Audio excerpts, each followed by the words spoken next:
কেমন আছো? খুব ভালো আছি এবং আমি সবসময় ভালো থাকতেই চেষ্টা করি এবং আমি এটাও চাই যে সবাই খুব ভালো থাকুক। আর কতটা ব্যস্ত তুমি এখন কাজ নিয়ে? কাজ নিয়ে একটু ব্যস্ততা তো আছে। খুব সামনেই একটা শুটিং শুরু হবে 31শে ডিসেম্বর থেকে, যেটা আমাদের একেনের ওয়েব সিরিজের সিজন 9-এর। একদিকে করে 9 নম্বর চলে আসলো। হ্যাঁ। আর তোমার জার্নি কীভাবে শুরু হয়েছিল পরিচালকে? আহ, এটা তো অনেক বড় গল্প, মানে অনেকটা সময় ধরে বলতে ছোট হবে। করেই বলো একটু। সেটা বেসিক্যালি শুরু হয়েছিল ঠিক আমার নিজের ইচ্ছেতে নয়। এটা প্রথমে তো আমি অভিনয় করতেই এসেছিলাম, মানে এই ইন্ডাস্ট্রিতে সেই হিসেবে আমার সেই কোনো গডফাদার বা কেউ ছিলেন না। আমি একজন সম্পূর্ণ অন্য আলাদা একটা প্রফেশন থেকে এই ইন্ডাস্ট্রিতে এসেছিলাম। সেটা হচ্ছে আমি বেসিক্যালি একজন ক্রিয়েটিভ আর্টিস্ট ছিলাম, মানে যাকে বলে কমার্শিয়াল আর্টিস্ট। তো আমি কি করতে আমাদের তুমি? আমি কমার্শিয়াল আর্টিস্ট হিসেবে বিভিন্ন আমার যে অ্যাডভার্টাইজিং এজেন্সি ছিল, আমরা 4-5 জন বন্ধু মিলে, এটা 1990 সালে আমরা একটা এজেন্সি শুরু করি যেটার নাম ছিল ভাইব্রেন্ট। তো আমাদের স্কুলের আমার কয়েকজন বন্ধু বান্ধব মিলে আমরা প্রায় 5-6 জন মিলে একটা এজেন্সি শুরু করি। তারপরে বন্ধু বান্ধবরা কেউ কেউ নিজেদের কাজে ব্যস্ত হয়ে পড়েন, অন্যান্য নিজেদের পড়াশোনা নিয়ে।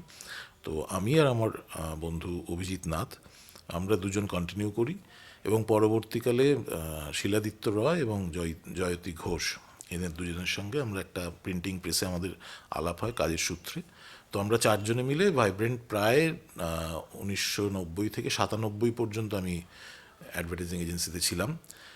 তো সেইটা করতে করতে আমার সাথে আমরা একটা নাটকের, মানে আমাদের একটা দল ছিল যেটার নাম ছিল চিন্তন। সেটা আমাদের নাটক পরিচালনা করতেন সুমিত সমাদ্দার। আচ্ছা আচ্ছা। তো তিনি প্রথম আমাকে অভিনয়ের জন্য অ্যাপ্রোচ করেন এবং বলেন যে তুই একটা চরিত্র কর। তো সেখানে প্রথমবার আমরা বল্লভপুরের রূপকথা নাটকটা হয়েছিল, সেখানে একটা চরিত্র আমি করি। তারপরে আর একটা নাটক করতে পেরেছিলাম আমরা, সেটার নাম রাজদর্শন। তো সেই নাটকে আমি অভিরাম, যে মেন চরিত্রটা, সেটা অভিনয় করি এবং সেটা আমাদের এই কাজের সূত্রেই আলাপ হয়েছিল সেই সময় সোনাক্সের যোচন দস্তিদার, সব্যসাচী চক্রবর্তী, দেবাংশু সেনগুপ্ত, এনাদের সাথে। তো আমরা অ্যাপ্রোচ করেছিলাম যেহেতু আমরা একটা নাটক করতে চলেছি, তো ওনারা যদি আসেন দেখতেন আমাদের খুব ভাল লাগবে। তো জ্ঞানমঞ্চে শোটা হয়েছিল এবং ওখানে এসেছিলেন ওনারা সবাই।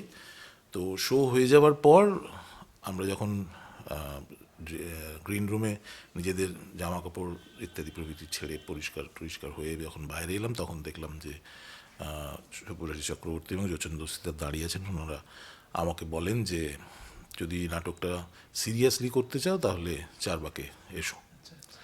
তো আমি আর শিলাদিত্য জয়েন করেছিলাম চারবাকে তার পরের সপ্তাহে গিয়ে। তো শিলাদিত্য কাজের চাপে বেশি দিন আর কন্টিনিউ করতে পারেনি, আমি কন্টিনিউ করে যাই। তো নাটকই করছিলাম আর নিজের কাজকর্ম নিয়েছিলাম। তো এই নাটকে অভিনয় করতে করতে সেই সময় যোশনদা একটা টেলিফিল্ম করেন যার নাম ছিল স্মৃতি থেকে। তো সেটাতে আমাকে একটা নায়কের চরিত্র দেন, মানে ওলাভ হর্ডনেকে নিয়ে একটা ডকু ফিচার। সেটাতে ওলাভ হর্ডনের চরিত্রেই আমি অভিনয় করেছিলাম। একদমই প্রথম কাজ আমার, খুবই নভিস একটা অ্যাপ্রোচ ছিল, মানে আমি কিছুই জানতাম না, কোনো ক্রমে আস্তে আস্তে কাজ শিখে সেটা করেছিলাম। তো সেটার পরে আর সেভাবে আমি কোনো সুযোগ টুযোগ পাইনি, নাটকই করে যাচ্ছিলাম। তারপরে একটা সময় গিয়ে যখন ইটিভি এলো, 1997-98 সময়ের থেকে, ওদের অনেক বছর আগে, ইটিভি 1998 ওদের কাজকর্মের শুরু করেছিল। আর ইটিভি চালু হয়েছিল বোধহয় 99-এর শেষের দিকটায়, পয়লা বৈশাখী এরকম একটা কোনো সময় হবে। তো ওইখানে আমি অভিনয় করতে গেছিলাম দুটো সিরিয়ালে, একটা যিশু দাশগুপ্তর মহাকাল এবং আর একটা হচ্ছে ফাল্গুনে নীতিশ রায়ের মা মনসা, যেখানে আমার ওয়াইফও অভিনয় করেছিলেন, ভবানী মুখার্জি। তো আমরা অভিনয় করতে গেছিলাম, অভিনয় করে ফিরে আসার পর আমরা জানতে পারি যে পরের যে লটটায় অভিনয় করতে যাব সেখানে কোনো অ্যাসিস্ট্যান্ট ডিরেক্টররা যেতে চাইছেন না।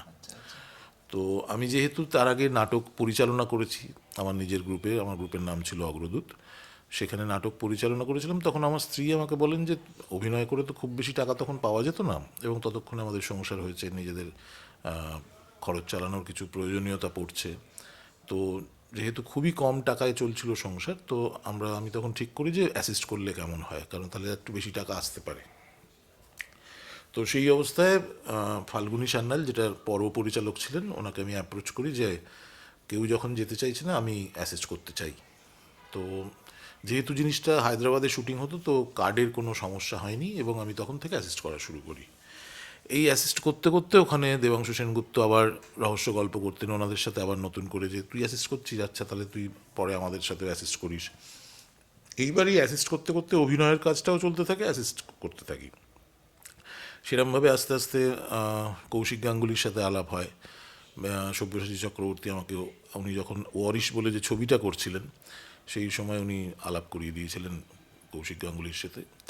তাকে আমি প্রথম তার সাথে কাজ করি হচ্ছে তারাতে, একটা তারা চ্যানেলে একটা সিরিয়াল হতো যেটার নাম ঘরে ও বাইরে। সেই সিরিয়ালটাতে আমি প্রথম অ্যাসোসিয়েট ডিরেক্টর হিসেবে, তাকে পর্ব পরিচালক হিসেবে এবং অ্যাসোসিয়েট ডিরেক্টর হিসেবে কাজ করা শুরু করি। তো সেইখান থেকে ফ্লোর সামলানো শুরু হয়, সেইটা চলতে থাকে মোটামুটি ধরুন 2002 থেকে শুরু করেছিলাম। 2002 থেকে শুরু করে মোটামুটি 2004-05 পর্যন্ত আমি কৌশিকদাকে অ্যাসিস্ট করেছি। তারপরে নিজে একটা সিরিয়াল পাই যেটার নাম হচ্ছে বিষপ্রান্তর। কোন সেটা চ্যানেলে? সেটা জি টিভির, এবং সেটা প্রডিউসার ছিলেন অতনু রায়। তো এই বিষপ্রান্তরটাই আমার প্রথম পরিচালনা করা সিরিয়াল, যেটা সোললি পরিচালনা করেছিলাম, এবং সেটা প্রথম 25টা এপিসোড অর্ঘ্যকমল মিত্র শ্যুট করেছিলেন। তারপরে তিনি কাজের চাপেই হোক বা অন্য কোনো কারণে হোক, তিনি আর কন্টিনিউ করেননি। বাকি সেখান থেকে পুরো শেষ পর্যন্ত আমিই ছিলাম। তো তারপরে এইটা করার পরে আমি করি লাল ত্রিকোণ বলে ইটিভিতে একটি সিরিয়াল। তারপরে স্টার জলসায় করি স্টার জলসা সিরিয়ালটার নাম ছিল হচ্ছে বন্ধন। তারপরে এখানে আকাশ নীল, তারপরে গানের ওপারে, তারপরে অদ্বিতীয়া, এরকম পরপর বধূ কোনালো লাগলো চোখে, এরকম অনেকগুলো। তখন সিরিয়ালই মেনলি করতাম, মেগা সিরিয়াল। তো 2013-14 নাগাদ আমি একটা ছবি করি, সেই ছবিটার নাম হচ্ছে আগুন, যেটা পিত্রাশিস ফিল্মস প্রডিউস করেছিল, এবং তাতে বেনুদা মানে সব্যসাচী চক্রবর্তী ছিলেন, আবির চ্যাটার্জি ছিলেন, গৌরব চক্রবর্তী ছিলেন, ইন্দ্রাশিস রায় ছিল, তারপরে পার্ণ, সায়নী ঘোষ এবং তনুশ্রী, একটা বড় কাস্টিং নিয়ে, রজতাভ ছিল, সুদীপা বসু ছিলেন। তো সেই ছবিটা পুরোটাই যখন সেন্সার টেন্সার হয়ে যাওয়ার পর, এই মানে আমাদের সারদার যে স্ক্যামটা সেটা ধরা পড়ে, এবং কোনো কারণে হোক সেই ছবিটা রিলিজ হয় না। তো তারপরে আর ছবি করতে পারিনি, কারণ আমি প্রডিউসারও পাইনি। তারপরে মেগা সিরিয়ালই করছিলাম। 2015 সালে একটা মেগা সিরিয়াল করছিলাম জলসার হয়ে, সেটার নাম হচ্ছে তুমি আসবে বলে। সেইটার সময় তো 100 এপিসোড হয়ে যাওয়ার পর আমার একটু আমার প্রডিউসারের সাথে একটু সমস্যা হতে থাকে। তখন আমি সিরিয়ালটা ছেড়ে দিই। ছেড়ে দেওয়ার পর আমাকে এসকে মুভিজ থেকে একটা ছবি অফার করা হয়, শিকারি বলে একটা ছবি, যেটা একটা সম্পূর্ণ কমার্শিয়াল ছবি, এবং সেটা শাকিব খান, বাংলাদেশের যে হিরো, তিনি হিরো হবেন, এবং সেটা একটা সাউথের ছবির কপি। মানে কপি ইন দ্য সেন্স, আমি যদিও কখনোই বিশ্বাস করি না কপিতে, আমি গল্পটাই নিয়েছিলাম এবং সেটাকে বাংলার মতো করে, বাংলা গল্পের মতো করেই সেটাকে প্রেজেন্ট করার চেষ্টা করেছিলাম, কিন্তু গল্পটা সাউথের একটা সুরিয়ার ছবি থেকে নেওয়া। তো সেই ছবিটা হওয়ার পর সেটা বাংলাদেশে প্রচণ্ড রকমের হিট করে, এবং ওটাই আমার মনে হয় আমার করা প্রথম ছবি হিসেবে বলা ভালো, কারণ যেহেতু তখন আগুন রিলিজ করেনি, এবং আগুন পরে অবশ্য 2022 সালে জি5-এ রিলিজ করেছে, এখন ছবিটা দেখতে পাওয়া যায়। তো এইভাবেই শুরু, এইভাবেই চলছে। তুমি হিরো হতে এসে পরিচালক হয়ে গেলে। সেটা বলা যাবে না, হিরো হতে ঠিক আসিনি, অভিনেতা হতে এসে পরিচালক হয়ে গেছি বলা যেতে পারে। এখন অভিনয়টা অনেক করছো তুমি। অভিনয়টা আমার মানে সেই অর্থে কন্টিনিউ করা হয় না, কারণ আমাকে তো সবাই অভিনেতা হিসেবে খুব একটা চেনেন না। আমাকে পরিচালকরা, যারা আমার বন্ধুবান্ধব বা যারা আমাকে দেখেছেন, যেমন কৌশিক গাঙ্গুলি, কমলেশ্বর, তারপরে কবি মানে ইন্দ্রনীল রায়চৌধুরী, বা আরও দু একজন আছেন যারা আমার অভিনয় দেখেছেন এবং অভিনয়ে তাদের সাথে অনেক বেশিবার করেছি, তারাই মোটামুটি ডাকেন। রিসেন্টলি একটা ছবিতে অভিনয় করেছি, যেটা শিবপ্রসাদ মুখোপাধ্যায় এবং নন্দিতা রায়ের, যেটার নাম ভানুপ্রিয়া ভূতের হোটেল, যেটা অরিত্র মুখোপাধ্যায় ডিরেক্ট করেছেন। তো এই মানে একিনবাবু শুরু কিভাবে হলো? একেনবাবু শুরুটা ঠিক হয়েছে এই আমাদের যখন ঠিক এই কোভিডের সময় যখন লকডাউনের একটু এটা কমলো, সেই সময় তার আগে আমি SBF এর একটা কাজ করছিলাম, সেটার নাম ডিটেকটিভ, একটা ছবি। তো সেই ছবিটার করার পর যখন কোভিড এসে গেল, কোভিডের একটু মাঝামাঝি সময় প্রায় 6-7 মাস পরে যখন একটুখানি এটা কমলো, যখন লকডাউন, পার্শিয়াল লকডাউন হতে শুরু করলো, সেই সময় আমাকে অনিন্দ্য ব্যানার্জি, তখন ক্রিয়েটিভ হেড ছিলেন হইচইয়ের, উনি আমাকে ডেকে বলেন যে আমরা একটা সিরিজ বানাই যেটার নাম একেন। তো এটা 3টে সিজন হয়েছে। তো থার্ড সিজনটা বাংলাদেশে ছিল, যেটা খুব একটা চলেনি। তো আমরা আর একটা সিজন দেখতে চাই একেনকে নিয়ে, কিন্তু বাজেট খুবই কম। তো তুই যদি এটা শ্যুট করে দিস আমাদের সুবিধে হয়। তো তুই একটু দেখ এই 4 নম্বর সিজনটা যদি তুই শ্যুট করে দিতে পারিস। তো একটা খুব মিনিমাম এর মধ্যে, বাজেটের মধ্যে, এবং আমাদের প্ল্যানই ছিল হচ্ছে যাতে খুব বেশি বাইরে কোথাও ঘোরাফেরা করতে না হয়, কারণ কখন লকডাউন হয়ে যাবে, কখন কী হয়ে যাবে তো আমরা বুঝতে পারছিলাম না। তো তখন প্ল্যান করা হয় যে একটা বাড়ির মধ্যে ঘিরেই একটা গল্প বানানো হবে, এবং সেই গল্পটা সুজন দাশগুপ্ত এবং সমিতা দাশগুপ্ত, যারা দুজন, এই সুজন দাই স্রষ্টা, তো সমিতা দিও সেটাই হেল্প করেছিলেন। তো বর্মনবাড়ির রহস্য বলে একটা গল্প, সেই গল্পটা পদ্মনাভ দাশগুপ্ত স্ক্রিপ্ট করেন, এবং গল্পটা একটা বাড়ির মধ্যেই গল্পটা। তো কোথায় বাড়ি পাওয়া যাবে, একটা বড় বাড়ি ওরকম, সেই বাড়িটা কলকাতায় আমরা পাইনি কোথাও, কারণ তখন লকডাউনের জন্য সমস্ত জায়গাতেই বন্ধ ছিল। তো আমরা ফাইনালি গেছিলাম মুর্শিদাবাদে। মুর্শিদাবাদের কাঠগোলা বলে একটা বাড়ি আছে, যে বাড়িটা দেখে আমাদের পছন্দ হয়, এবং তার আশপাশে প্রচুর জায়গা থাকার দরুন আমরা বেশ কিছু আউটডোরও করতে পারবো। সেরকম একটা প্ল্যান করে আমরা জাস্ট 5-6 দিনের জন্য এই এতে গিয়ে, মুর্শিদাবাদে গিয়ে সেখানকার একটা হোটেলে সবাই মিলে থেকে ছবিটা, এই সিরিজটা শ্যুট করে আসি। তো সিরিজটা শ্যুট করার পর সিরিজটা রিলিজ হয় যখন, সেটা এতটাই পপুলার হয়, তখন অনিন্দ বলে যে একেনবাবুকে তুই তো বাঁচিয়ে দিলি, এবার একেনবাবুকে নিয়ে আমরা একটা ছবি করতে পারি। তো সেই আমাদের ছবি করার ভাবনা শুরু হয়, এবং দ্য একেন তার পরের বছর আমরা ছবি হিসেবে নিয়ে আসি। তো একেনের জার্নিটা এভাবেই শুরু হয়েছিল, যে আচমকাই একটা সুযোগ আসে এবং সেটার থেকে একটা কাজ করতে করতে একেন শুরু হয়ে যায়। আর তুমি পরিচালক না হলে কি হতে আজকের দিনে? আমি বোধহয় খুব সম্ভবত খুব প্রথম দিকের কথা যদি বলি, আমি তাহলে ক্রিকেটার হতাম, কারণ আমি ছোটোবেলা থেকেই ক্রিকেট খেলতাম, স্কুলেও খেলেছি, পরে সেকেন্ড ডিভিশনেও খেলেছি। তো সেটা না হলে ক্রিকেটই খেলতাম, কিন্তু আমি যখন ক্রিকেট খেলতাম তখন তো আর সৌরভ গাঙ্গুলি হননি। তো যার ফলে সেই এনকারেজমেন্টটা, সৌরভ গাঙ্গুলি আমাদের ইন্ডিয়ান টিমের ক্যাপ্টেন হলো, বা ক্রিকেট খেলা শুরুর পর বাঙালিদের মধ্যে যে ক্রিকেট খেলার যে মানে প্রীতি, বা ক্রিকেট খেলার যে বাচ্চাদেরও ক্রিকেটে কোথাও আসা উচিত, সেইটা যে বাবা মারা বিশ্বাস করতেন, সেইটা আমাদের সময় তো ছিল না। তো আমাদের সবাই বলতো যে খেলাধুলো করে কোনো লাভ হবে না, লেখাপড়া করে নয় ডাক্তার হও, নয় ইঞ্জিনিয়ার হও, নয় হয় যে কোনো অন্য চাকরি করো, এরমই একটা ধ্যান ধারণা ছিল।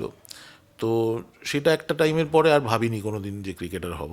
তারপরে যদি আমি হতাম তাহলে ওই কমার্শিয়াল আর্টিস্ট হিসেবেই থাকতাম, আমার ধারণা। আর নতুন কাজ শুরুর আগে তুমি কীভাবে নিজেকে প্রিপেয়ার করো? অ্যাকচুয়ালি এটা মানে একটা পুরো প্রসেস আমি বলবো। সেটা প্রিপেয়ার করা বলতে, প্রথমে নতুন কাজ শুরু করার আগে তো আগে গল্পটা পেতে হয়। গল্পটা পাওয়ার পর সেটাকে বেশ কয়েকবার পড়তে হয়, নিজেকে বুঝতে হয় যে গল্পটা কি আছে, সেখানে যে চরিত্রগুলো আছে তারা কি কি কাজ করে। স্ক্রিপ্ট রাইটারের সাথে 2-3 বার বসে তারা সেই কী রকমভাবে ভেবেছে বিষয়টা, সেটা একটু বুঝতে হয়। এছাড়া বাকি যে প্রসেসগুলো থাকে, মানে ধরো ছবি বানানোর ক্ষেত্রে যে কি ক্যামেরা ইউজ হবে, কে আর্ট ডিরেক্টর হবেন এই কাজটার জন্য, কে উপযুক্ত আর্ট ডিরেক্টর হবে, সেইটা আর্ট ডিরেকশনের কী কী রয়েছে, প্রোডাকশন ডিজাইনিং কীরকম হবে, তারপরে কে কে অভিনেতা অভিনেত্রী হবেন, এই যে টোটাল প্রসেসটা, এই প্রসেসটা প্লাস যে শিডিউলটা কীভাবে হবে, এই পুরো জিনিসটার মধ্যে সবচেয়ে গুরুত্বপূর্ণ আমার কাছে হচ্ছে, সেটা হচ্ছে গল্পটা দেখে নেওয়া আগে থেকে। মানে ছবিটা যখনই করতে যাচ্ছি তার আগে পুরো চিত্রটা, মানে পুরো সিনেমাটা আমার চোখের সামনে থাকাটা খুব জরুরি। মানে আমি ছবিটাকে দেখে ফেলবো আগে, তবেই আমি প্রত্যেককে কনভিন্স করিয়ে সেই চরিত্রগুলো বলো, বা সেই আর্ট ডিরেক্টরই বলো, বা সেই ক্যামেরাম্যানকেই বলো, তাকে আমি বোঝাতে পারবো যে আমি কি দেখতে চাইছি। তো সেইটা আমার করা থাকে। এই হোমওয়ার্কটা খুব জরুরি বলে আমার মনে হয়। আর যেটা হচ্ছে সেটা এই শিডিউলের ব্যাপারটা, যেটা আমি যেহেতু একজন অ্যাসিস্ট্যান্ট ডিরেক্টর থেকে পরবর্তীকালে ডিরেকশনের কাজ করছি, তো আমার কাছে এই শিডিউল ব্যাপারটা খুব মানে নিজের একটা জিনিস, যেটা আমি নিজে করতেই ভালোবাসি, এবং তাতে আমার পুরো এই যে শুটিংয়ের যে প্ল্যানিং বলো বা শুটিং কবে কতদিন হবে কিভাবে হবে, আমার একটা সিন করতে কতটা সময় লাগতে পারে, এই পুরো জিনিসটা যেহেতু নিজের মাথায় থাকে, তো আমি শিডিউলটা আমি তাই জন্য নিজে করি। তো সেটা একটা হোমওয়ার্কের পার্ট, এইভাবেই। আর চরিত্রগুলো কীভাবে কাস্টিং করো তুমি? চরিত্র কাস্টিং তো দেখো, একটা জিনিস তো এটাই হয় যে গল্প পড়তে পড়তে কিছু জিনিস, কিছু চরিত্র বা কোনো মুখ আমাদের চোখের সামনে ভেসে ওঠে, যে এই মুখটা আমার, এই যে চরিত্রটা যেটা লেখা হয়েছে সেটা এই করলে বেটার হবে, এরকম 4-5টা অপশন আমরা ভাবতে থাকি। মানে ধরো একটা চরিত্র আমরা মেন আমাদের আর একেনবাবু, এই যদি একেনবাবুর কথাই ধরি, ধরো মেইন চরিত্রে অনির্বাণ, সুহত্র এবং সোমক, এই যে একেনবাবুর ট্রায়ো, সেটা যেমন ফিক্স। এবার তারপরে আমরা যখন অন্যান্য চরিত্রগুলো করতে যাই, আমরা সবসময় প্রত্যেকটা চরিত্রের জন্য 2-3জন করে অপশান ভাবি, যে এ করলে এরকম হবে, এটা এও করতে পারে, এটা অমুকও করতে পারে। সেরকম করতে করতে একটা জায়গায় গিয়ে আমরা ফিক্স করি। সেটার সাথে অনেকগুলো ক্রাইটেরিয়া থাকে। একটা ক্রাইটেরিয়া বাজেট, যেমন টাকা পয়সার দিক থেকেও ভাবতে হয় যে একটা ছবির বাজেট অনুযায়ী আমি কাকে নিতে পারবো, আমি তো চাইলেই আর যাকে তাকে নিয়ে নিতে পারবো না। একটা যেমন বাজেট, একটা যেমন ছবির কোন কোন চরিত্র বা কোন আর্টিস্টকে নিলে ছবিটার বা সিরিজটার মানুষ দেখতে আসবেন, তাকে দেখতে পছন্দ করেন, সেটাও একটা ফ্যাক্টর হয়। তো এরম মেন চরিত্র 4-5টা যা থাকে, একেন এবং তার এরা ছাড়া, বা অচিন্তই যদি বলো, ঋত্বিক এবং অন্যান্য চরিত্রের বাকি যারা কন্টিনিউটি চরিত্র, তাদের বাদ দিয়ে বাকিগুলো সেভাবেই কাস্টিং হয়। আর সাপোর্টিং ক্যারেক্টার কি তুমি কাস্টিং করো? কখনো আমি করি, কখনো কাস্টিং ডিরেক্টর, যারা আমাদের অ্যাসোসিয়েট ডিরেক্টর রয়েছেন আমার, সৌদীপ দাস চৌধুরী, মানে সানি, বাচ্চু, বা চ্যানেলের অনেকে থাকেন, তারাও অনেক সময় সাজেস্ট করেন যে এটাকে এনাকে নেওয়া যেতে পারে কিনা। তো সেগুলো আমরা মিলে মিলে একসাথে বসেই ঠিক করি। আর মিউজিক ডিরেক্টর কীভাবে চেস করো? মিউজিক ডিরেক্টর যেমন আমি প্রথম দিক থেকে, প্রথম আমার এতে আগুনে মিউজিক ডিরেক্ট করেছিলেন অনিন্দ্য ব্যানার্জি বলে, একদমই নতুন একজন মিউজিক ডিরেক্টর। তারপরে শিকারিতে ইন্দ্রদীপ দাশগুপ্ত মিউজিক করেছিলেন। নবাবে মিউজিক করেছে স্যাভি আকাশ। চালবাজে স্যাভি মিউজিক করেছে। তারপরে আবার পরের ছবিটায় মিউজিক করেছে আমাদের কী নাম, এই মুহূর্তে ভুলে যাচ্ছি, 1 মিনিট বলছি। ওরা দুজন স্বামী স্ত্রী একসাথেই মিউজিক করে।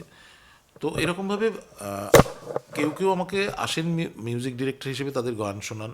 যেমন লাস্ট অপরিচিত বলে একটা ছবি করেছিলাম, তাতে শুভম মৈত্র মিউজিক করেছিলেন।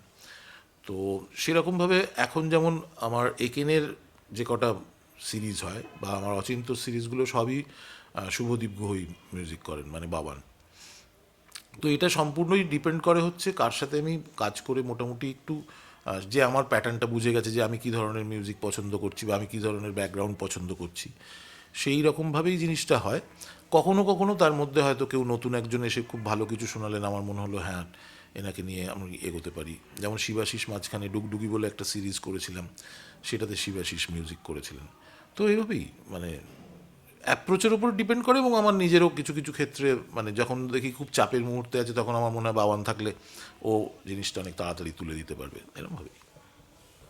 অনেক নতুন হিরো হিরোইন নিয়ে কাজ করো, তো কোনো প্রবলেম হয় তোমার এর জন্য?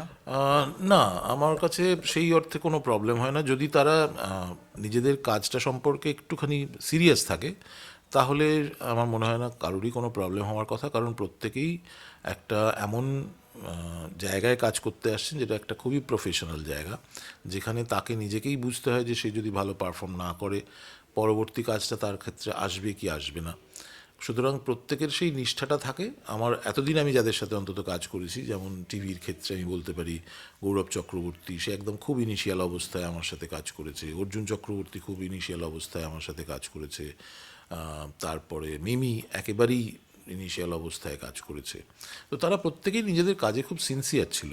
এবং ইন্দ্রাশিস, তারপরে পরে সোহিনী সরকার, এরা সবাই প্রত্যেকেই নিজেদের কাজে খুব ফোকাস ছিল এবং নিজেদের কাজটা ঠিক ঠিক করেছিল বলেই আজকে মনে হয় তারা নিজেদের কাজটা ঠিক করে। আমি যতটুকু পেরেছি তাদের সাপোর্ট দেওয়ার চেষ্টা করেছি, এবং আমি যেভাবে কাজ শিখেছি, মানে নিজে একটার পর একটা বিভিন্নভাবে বিভিন্ন সিরিজ, বিভিন্ন সিরিয়াল বলো বা টেলিফিল্ম বলো, সেভাবে যখন নিজের একটার পর একটা কাজ শিখতে শিখতে যেভাবে বড় হয়েছে, আমি প্রত্যেককে সেভাবেই গাইড করার চেষ্টা করেছি, যে পুরো জিনিসটার মধ্যে, যে প্রসেসটার মধ্যে সারাক্ষণ থেকে নিজেকে ফোকাস রাখা। তো এখনও পরবর্তী ক্ষেত্রে এই নিশির ডাক বলে একটা সিরিজ করলাম, যাতে খুবই নতুন একটি মেয়ে সৃজা কাজ করলো, সেও খুব প্রচণ্ড সিনসিয়ার, এবং এইরকমই আমার মনে হয় না, মানে নতুনদের নিয়ে কাজ করতে আমার খুব ভালো লাগে, নতুনদের নিয়ে আমার কাজ করতে কোনো সমস্যা হয় না। বা সবকটা সিনেমা একটা সাফল্য এর জন্য পরিশ্রম নাকি ভাগ্য, কোনটা বেশি জড়িয়ে দুটোই থাকে? আমি বলবো, কারণ ভাগ্য একটা খুব বড় জিনিস সিনেমা সিরিজ সব কিছুর ক্ষেত্রেই। কারণ পরিশ্রম তো আমরা সবাই করি, প্রত্যেকেই খুব মন দিয়েই কাজ করার চেষ্টা করি। যে একটা যে কোনো, আমি আমি অন্তত মনে করি কোনো পরিচালক বা কোনো অভিনেতা অভিনেত্রী টেকনিশিয়ান কেউ কাজে ফাঁকি দিয়ে কোনো কাজ করেন যখন তিনি কাজটা করতে আসেন। তো যারা কাজ করছেন প্রত্যেকেই যে সফল হচ্ছেন তা তো নয়, অনেকেই ভালো ছবি বানান কিন্তু অনেক সময় দেখা যায় যে ছবি চললো না। কিন্তু তা বলে যে সব ছবি, সে তো তার নিজের বিশ্বাস থেকে ছবিটা বানিয়েছে, তার মানে সেও বিশ্বাস করেছে যে ছবিটা তার কাছে তো ছবিটা ভালো, সে তো ছবিটা ভালো ভেবেই বানিয়েছে।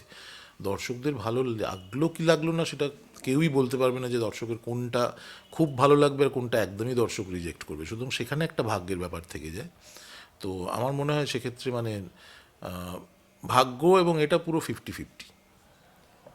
তুমি এত বছর ধরে কাজ করছো, এরকম কখনো হয়েছে যে হাতে কাজ নেই দীর্ঘদিন? না, টাচউড, মানে সেই পরিস্থিতি আমার খুব একটা আসেনি। ইনফ্যাক্ট আমি বলবো যে যখন এই লকডাউন বা হচ্ছিল সেই সময়েও আমায় কাজ করতে হয়েছে এবং কাজের মধ্যেই থেকেছি। হয়তো 5-6 মাস একটু গ্যাপ পড়েছে, কিন্তু ওই যে বললাম ডিটেকটিভ করেছি, একেন করেছি, তারপর পাপ বলে একটা সিরিজ করেছি। তো ঠাকুরের আশীর্বাদই বলো আর সবার ভালোবাসাই বলো, সেটা হচ্ছে যে এখনও পর্যন্ত ধরো আমি 2000 সাল থেকেই ধরি অ্যাসিস্ট করছি। অ্যাসিস্ট করা থেকে শুরু করে আজ 2025-26 সাল আসতে চললো, এখনও পর্যন্ত মানে কাজের কোনো অভাব তো হয়নি। আর তোমার প্রথম কাজে অভিজ্ঞতা কীরকম ছিল?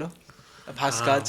প্রথম কাজের অভিজ্ঞতা না সেই অর্থে প্রথম হলেও কিন্তু আমি খুব এমন একজন কিছু কিছু মানুষের সান্নিধ্য পেয়েছিলাম যেটা আমার কাছে খুব মানে কি বলবো, খুব লাকি আমি সেই দিক থেকে। যেমন শিবাদিত্য দাশগুপ্ত, যিনি আমাকে হাতে ধরিয়ে এই প্রোগ্রামিং করাটা শিখিয়েছিলেন, কারণ আমি প্রথমে প্রোগ্রামার হিসেবেই ওই যেটা বলছিলাম যে মা মনসার সিরিয়ালে প্রোগ্রামার হিসেবেই আমি কাজটা প্রথম শুরু করেছিলাম।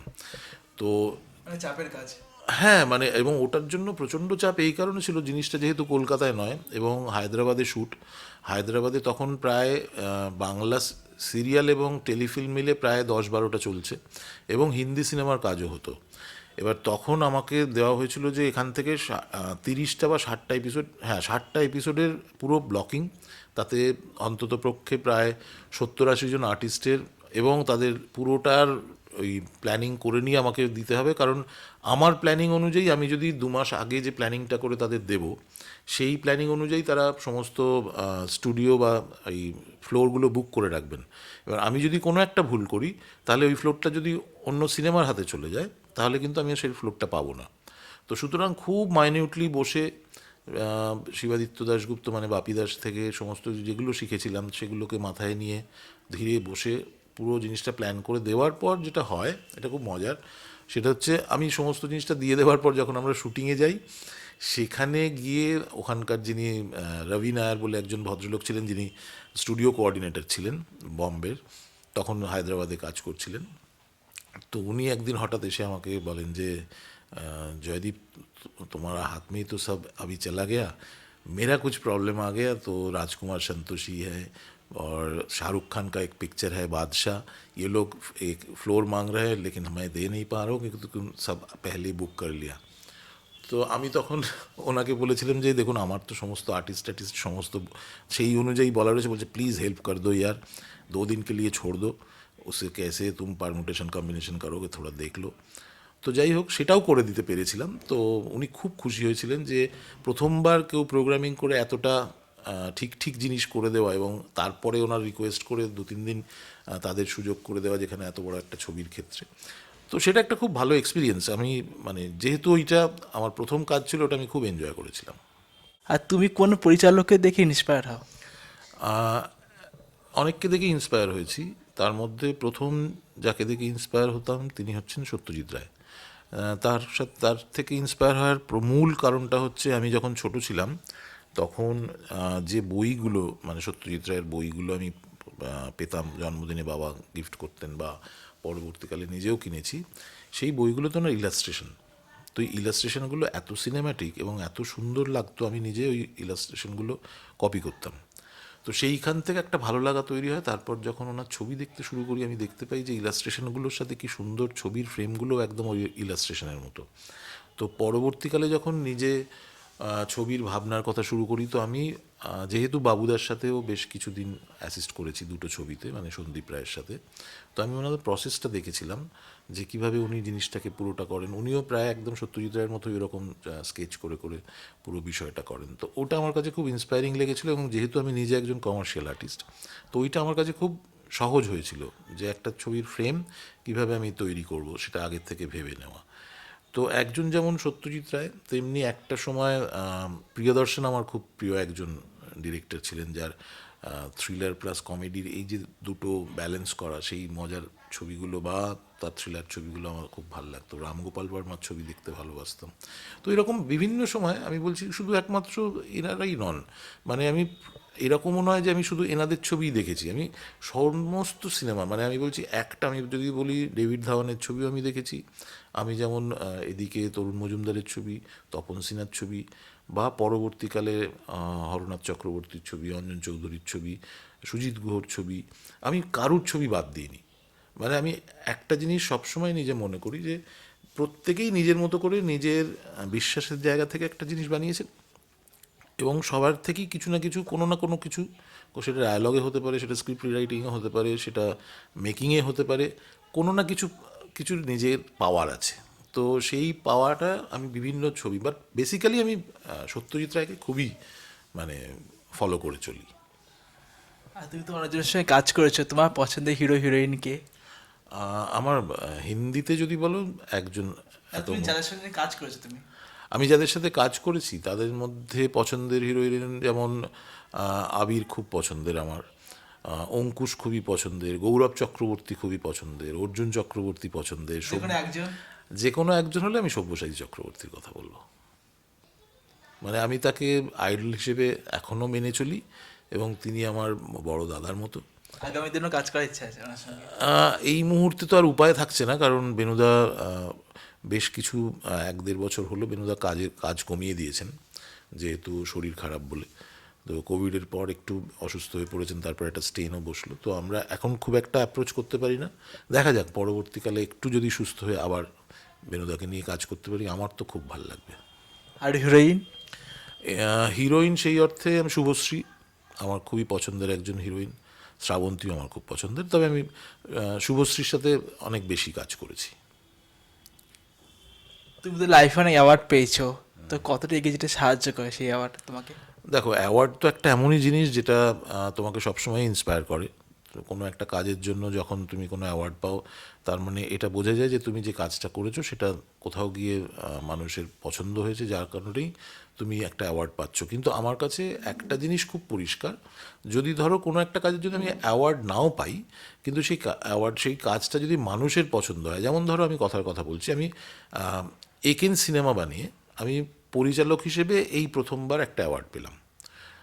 তো এর আগে এখানে আমি বানিয়েছি, তার জন্য আমি পরিচালক হিসেবে অ্যাওয়ার্ড পাইনি, কিন্তু আমি দেখেছি দর্শক হল ভরিয়ে দেখতে এসছেন, এবং সেখানে বাচ্চারা পর্যন্ত, আমি আর অনির্বাণ, সুহত্র, আমরা সবাই হলে গেছি, সেখানে কি করে এসে অনির্বাণকে জড়িয়ে ধরছে।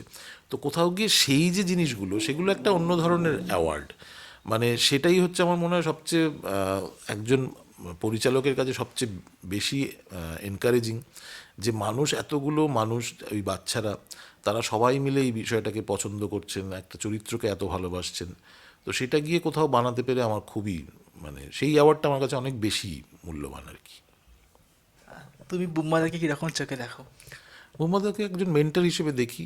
আমি বুম্বাদার সাথে অনেকগুলো বুম্বাদার প্রোডাকশনে কাজ করেছি, যেমন প্রথমটা হচ্ছে গানের ওপারে, তারপরে অদ্বিতীয়া, তার পরবর্তীকালে লৌকিক অলৌকিক বলে একটা সিরিজ করেছিলাম একসাথে। তো উনি একদম বড় দাদার মতোই আমাকে বিভিন্ন সময় গাইড করেছেন, এবং এখনও পর্যন্ত বিভিন্ন সময় দেখা হলে কখনো কাজের ব্যাপারেও কথা হয়, কখনো আমরা একসাথে কবে কাজ করতে পারবো সেই নিয়ে আলোচনা হয়। তো অ্যাজ আ মানে দাদা, মেন্টার, এভাবেই দেখি। আর দেব আর জিদ্দা? দেবের সাথে আমার সেই অর্থে খুব ভালো পরিচয় নেই, এমনি মুখে আলাপ আছে, সামনে দেখা হলে হাই হ্যালো হয়, বাট আমি এখনও যেহেতু ওর সাথে কোনো কাজ করিনি বা ওর সাথে কাজ নিয়ে সেই অর্থে কোনো আলোচনা হয়নি, তো সেই অর্থে বলবো আমি দেবের সাথে খুব একটা পরিচয় নেই। জিতের সাথে আমার অনেকবার কাজের কথা হয়েছে এবং রিসেন্টলি হয়তো একটা কাজ আমরা খুব শিগগিরই শুরু করব, সেটা নিয়ে অনেকটা কথাবার্তা এগিয়েছে। তো জিৎ মানে আমার খুব পছন্দের একজন হিরো, দেবও পছন্দের হিরো, জিৎও পছন্দের হিরো, কিন্তু দেবের সাথে কাজ হয়নি, জিতের সাথে হয়তো কাজটা হবে। আর তুমি কি ধরনের ছবি করতে বেশি ভালোবাসো? আমার খুব নিজের পছন্দের বিষয় হচ্ছে অ্যাকশন কমেডি, যেটা আমি মনে করি আমার খুবই করতে ভাল লাগবে। এছাড়া রোম্যান্স, কমেডি এবং অ্যাকশন তিনটে জিনিসই আমার করতে ভাল লাগে। আমার যে কোনো মানে ওই অ্যাকশন কমেডি বা ড্রামা বা অ্যাকশন ছবি এগুলো আমার করতে বেশি ভালো লাগে। থ্রিলার, ক্রাইম থ্রিলার এগুলো এত বছর ধরে সেই ধরনের কাজই করেছি আমি সবচেয়ে বেশি। আর তোমার জীবনে এমন কোনো মুহূর্ত আছে যা খুব স্মরণীয়, তুমি কখনো ভুলতে পারছো না সেই মুহূর্ত? হ্যাঁ, নিশ্চয়ই। সেটা হচ্ছে আমার সাথে প্রথম আমার স্ত্রীর যে দেখা হওয়া, সেটা একটা খুব স্মরণীয় মুহূর্ত। আর একটা হচ্ছে আমার মেয়ের জন্ম যেদিন হয়। আর দুঃখের মুহূর্ত এরকম কিছু আছে? দুঃখের মুহূর্ত গত দু বছর আগে, 2023 সালে ডিসেম্বরে 30 তারিখে আমার বাবার চলে গেলেন, সেটা একটা খুব বড় দুঃখের মুহূর্ত। এখনো পর্যন্ত এটাই। আর এখন কতগুলো স্ক্রিপ্ট রেডি আছে তোমার? স্ক্রিপ্ট বলবো না, গল্প অনেকগুলোই রেডি আছে, তার মধ্যে কিছু গল্প নিয়ে কাজকর্মও চলছে, কথাবার্তাও চলছে। আর এমনি সামনে কাজ যেগুলো হওয়ার কথা সেটা মোটামুটি এপ্রিল অবধি একটা কাজের রয়েছে।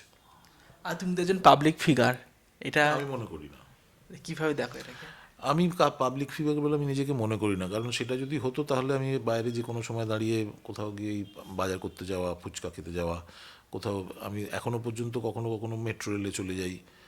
তো সুতরাং আমার কোথাও গিয়ে এইটা ফিল হয় না যে আমি খুব একটা পাবলিক ফিগার হয়ে গেছি। একটা কাজ করি, আর পাঁচটা লোক যেরকম নিজেদের কাজ করে, কেউ চাকরি করে, কেউ কেউ জার্নালিস্ট, কেউ অভিনয় করে, তো আমিও সেরকম একজন পরিচালনা করি, এটাই আমার রুজি রুটি, তো আমি সেভাবেই ভাবি নিজেকে। তো আমার মনে হয় না আমি কোনো পাবলিক ফিগার হিসেবে, মানে বাইরে বেরোলে যে আমায় পাঁচটা লোক ঘিরে ধরে নানান কিছু জিজ্ঞেস করছিলাম, তো তো নয়। আর তোমার বেস্ট ফ্রেন্ড কি ইন্ডাস্ট্রির মধ্যে, যাকে সব কিছু শেয়ার করতে পারো এরকম? এইরকম ফ্রেন্ড ইন্ডাস্ট্রির মধ্যে যদি বলি তাহলে অনির্বাণ চক্রবর্তী একজন। আর এছাড়া দেবরাজ ভট্টাচার্য আছেন, তার সাথে অনেক গল্প হয়, আমার অনেক কথা হয়। আহ, এবং আমার যিনি সিনেমাটোগ্রাফার টুবান, তার সাথেও আমার প্রচুর মানে আদান প্রদান হয় নিজের কথাবার্তার।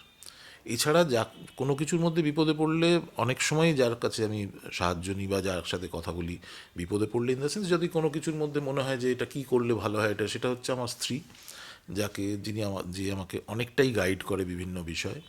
এছাড়া চিত্রভানু বসু, তিনি আমাকে অনেক ব্যাপারে অনেক কিছুভাবে পথ দেখিয়েছেন। এরকমই কিছু মানুষজন আছেন। আর তুমি মানুষের সঙ্গে ভালো সম্পর্ক টিকিয়ে রাখার জন্য কি করো? এটার জন্য নিজের ব্যবহারটা ঠিক রাখলেই তো হয়ে গেল, আর তো কিছু করতে হয় না। মানুষের সাথে তুমি যদি তোমার ব্যবহারটা ঠিক রাখো বা তোমার অ্যাপ্রোচটা ঠিক রাখো, তুমি যদি কাউকে দুঃখ না দাও, তুমি যদি কাউকে মনে করো যে সে যেটা করছে তার মধ্যে আমি কোনোভাবে ঢুকে পড়ে তার কাজটা ক্ষতি করে দিলাম, সেই জিনিসগুলো যদি তুমি কোনো দিন না করো, আমার ধারণা সেটা কেউই তোমার ক্ষেত্রেও সেটা হবে না, মানে আমার অন্তত তাই বিশ্বাস। আর তুমি ভাগ্য বিশ্বাস করো? নিশ্চয়ই।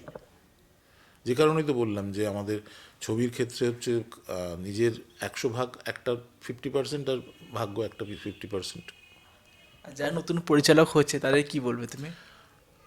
পরিচালকদের একটাই কথা বলবো যে সামনে যে সময়টা আসছে সেটা খুবই চ্যালেঞ্জিং এই কারণে যে ক্রমশ যে দিন আমরা পাচ্ছি পরিচালনা করতে গিয়ে, একটা ছবির ক্ষেত্রেই বলো বা একটা সিরিজের ক্ষেত্রেই বলো, সেটা আমাদের কাছে একটা চ্যালেঞ্জের মতো হয়ে দাঁড়াচ্ছে। আগে যেখানে আমরা ধরো 35-40 দিনে একটা ছবি বানাতাম, এখন সেটা আমরা সুযোগ পাই 15-16 দিনে। তো নিজেদের সেইভাবেই প্রস্তুত করতে হবে, কারণ ভবিষ্যতে কেউ আমাদের খুব বাজেটের যারা ছবি করছেন তারা হয়তো পাচ্ছেন যে ছবিগুলো এখন যে বাজেটে হচ্ছে, সেই ছবিগুলো অ্যাকচুয়ালি আগে যদি হতো সেখানে 60-65 দিন তারা পেতেন, সেইখানে এখন সেটা 35-36 দিন তারা পাচ্ছেন। কিন্তু পরবর্তীকালে সবাইকেই আমার ধারণা একটা সময় পরে 15-20 দিনেই ছবি বানাতে হবে, এবং তার জন্য নিজেকে প্রস্তুত রাখা, এবং খুব ভালোভাবে নিজের হোমওয়ার্ক রেডি করে রাখা। কখনোই এরকম যেন না হয় যে আমাকে ফ্লোরে গিয়ে নানান কিছু ভাবতে হচ্ছে যে আমি এটা কিভাবে কি করব। অনেক আগে, ফ্লোরের আগে নিজেকে তৈরি রাখো, ফ্লোরে গিয়ে জাস্ট জিনিসটাকে এক্সিকিউট করো, চলে এসো। আর যারা অন্য পেশা ছেড়ে অভিনয় জগতে আসছে তারাই কি বলবে তুমি? অভিনেতাদের আমি বলবো যে পেশা থেকে যদি অভিনেতা হিসেবে আসতেই হয়, সেখানে একবার ভেবে নেওয়া উচিত যে পেশায় আছেন তিনি যদি সেখানে খুব শক্ত মাটির ওপর থাকেন, তাহলে আমি বলবো সেটাকে মানে ছেড়ে কখনোই চলে আসবেন না, সেটাকে বজায় রেখে কাজ করার চেষ্টা করুন। করতে করতে যদি দেখেন যে এই মাটিটাও শক্ত হয়ে গেছে, তখনই সেটা ছাড়ুন। আর তুমি নিজেকে ভালো রাখার জন্য কি করো? বই পড়ি, গান শুনি। আমি এখনও পর্যন্ত এই যেখানে দেখছো ভর্তি রেকর্ড রয়েছে আমার, সারা বাড়িতে প্রচুর রেকর্ড, মানে প্রায় 3,500-4 হাজারের মতো এলপি ইপির কালেকশন। তো আমি প্রচুর গান শুনি, গান আমার খুব প্রিয় একটা জিনিস। তো আর গল্পের বই পড়ি প্রচুর। বেড়াতে যাই, কেউ সময় পেলেই আমি ফ্যামিলি নিয়ে বেড়াতে চলে যাই। এটা আমার বছরে 2-3 বার না হলে আমার মানে ভালোই লাগে না।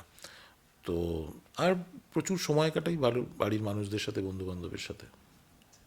এবারে র্যাপিড ফায়ার খেলবো তোমার সঙ্গে। চলো। ফিল্ম ইন্ডাস্ট্রি, কাজের জায়গা, থিয়েটার, ভালো লাগার জায়গা। আর দুঃস্বপ্ন? সে অর্থে কিছু নেই। মা? মা তো মাই। আর মায়ের থেকে পাওয়া কোন উপদেশ? অ্যাকচুয়ালি মারা তো ছোটোবেলা থেকেই আমাদের বড় করেন বিভিন্ন উপদেশ দিয়ে, মানে মায়ের বিভিন্ন কথাবার্তা, মারা যেগুলো ছোটোবেলা থেকে শেখান সেগুলো শুনতে শুনতেই আমরা বড় হই। তো আলাদা করে উপদেশের কথা বলতে হয় না, মারা সবটাই যেটা শিখিয়ে দেন সেটাই বড় হয়ে পাথেয় হয়ে যায়। আর তোমার কোন হিডেন ট্যালেন্ট? ট্যালেন্ট বলতে আমি ওই গান গাইতে ভালোবাসি, মাঝে মাঝে গান গাই। আর ওয়েব সিরিজ নাকি ফিল্ম? ফিল্ম। আর ক্লিন শেভ নাকি বিয়ার্ড? Clean shave. তোমার পছন্দের আউটফিট কি? জিন্স আর শার্ট, সেই অর্থে। আর ফেভারিট রেসিপি? রেসিপি বাংলা যে কোনো বাঙালি খাবার। তুমি রান্না Anything. করো? রান্না একটু আধটু পারি, সেটাকে রান্না বলা যায় কিনা আমি জানি না। আমি অমলেট বানাতে পারি, আলু ভাজতে পারি, লুচি পরোটা বেলতে পারি, ভাজতে পারি, রুটি বানাতে পারি, আর ব্যাস এই এই মোটামুটি একটু জানি। আর এই ডিমের ভুর্জি ফুর্জি এগুলো বানিয়ে ফেলতে পারি। তোমার আগামী দিনে কিরকম কাজ করার ইচ্ছা আছে? যেভাবে কাজ চলছে সেভাবেই কাজটা এগিয়ে যায় যেন, সেটাই চাইবো। আগামী দিনে বিভিন্ন বিষয় নিয়ে কাজ করার ইচ্ছে রয়েছে, তবে তার মধ্যে আমার পছন্দের বিষয়গুলো নিয়ে কাজ হলে আমার ভাল লাগবে। যেমন যেটা বললাম যে আমি খুব সহজ বিষয় নিয়ে কাজ করতেই ভালোবাসি। খুব একটা জটিল বিষয় আমার মাথায় নিজেও খুব কম ঢোকে, এবং আমি নিজেও খুব একটা কাজ সেভাবে করতে পছন্দ করি না। আমি খুব সাধারণ এবং সহজ বিষয় নিয়ে চিরকাল কাজ করে এসেছি। তার মধ্যে যেমন যেটা বললাম যে হরর কমেডি একটা ভালো জনার, যেটা আমার করতে ইচ্ছে করবে এবং যেটা আমি চাই করতে। এছাড়া তো আমাদের থ্রিলার কমেডি তো করছি, একেন করছি, তারপরে অচিন্ত আইচ করছি। তো এছাড়াও আরও যদি অ্যাকশন ছবি করতে পারি, যেটা একটা চিন্তাভাবনাও রয়েছে, সেগুলো নিয়ে পরবর্তীতে কাজ হলে আমার ভালো লাগবে। আর তোমাকে অনেক ধন্যবাদ আজকে আমাদের সঙ্গে থাকার জন্য, ব্রাইট টাইমের সাথে থাকার জন্য। Thank you so much bright time. আমরা খুব ভালো একটা সময় কাটালাম। আর আমি ব্রাইট টাইমের সমস্ত দর্শকদের বলবো, সামনেই 25 ডিসেম্বর, সবাই বড়দিন খুব ভালোভাবে উদযাপন করুন, খুব ভালো থাকুন। এরপরেই চলে আসছে 1 জানুয়ারি, মানে নববর্ষ। তো নববর্ষে আপনাদের সবাইকে জানাই আন্তরিক প্রীতি ও শুভেচ্ছা। আপনারা সবাই ভালো থাকুন, ভালো রাখুন, এবং পৃথিবীটা আরও সুন্দর হোক। তুমিও খুব ভালো থাকো, ভালো ভালো কাজ করো আরও। Thank you so much. Thank you.